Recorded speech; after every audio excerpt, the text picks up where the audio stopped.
Yeah, the two categories are a fear the world church versus a love your neighbor church. I know the world is complicated and it's very difficult to jam things into two binary, but I'm talking about the dominant tone. And this is referring to a lot of my own experiences, both growing up and as an adult.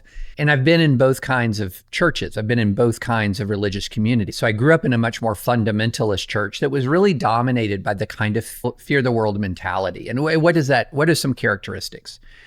Suspicion of secular education, inherent suspicion of secular education. Not that, well, I'm choosing a religious education, but I could have chosen secular. It's just not best for my kid. I'm talking about like serious aspersions at secular education, serious aspersions cast at really secular knowledge of many kinds, aspersions cast at secular friendships, secular ideas being deemed inherently bankrupt, a sort of view of the church is kind of under siege, that what we need to do is train up our kids to be ready to fight, ready for the persecution, ready for the argument, kind of putting you in this defensive crouch in a way, or approaching the world with a kind of a posture of hostility, self-defense, a more apocalyptic worldview that says the persecution is coming.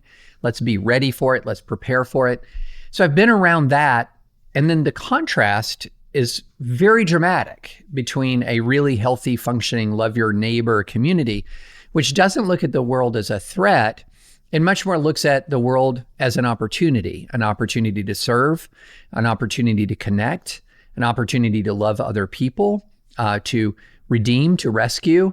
And so those two postures create very different outlooks on the world and very different postures towards the world. And so when I was writing about this on Sunday, I was writing about it because I noticed that a lot of the people, Skye, that I talk to are really struggling with their faith have come from that fear the world paradigm.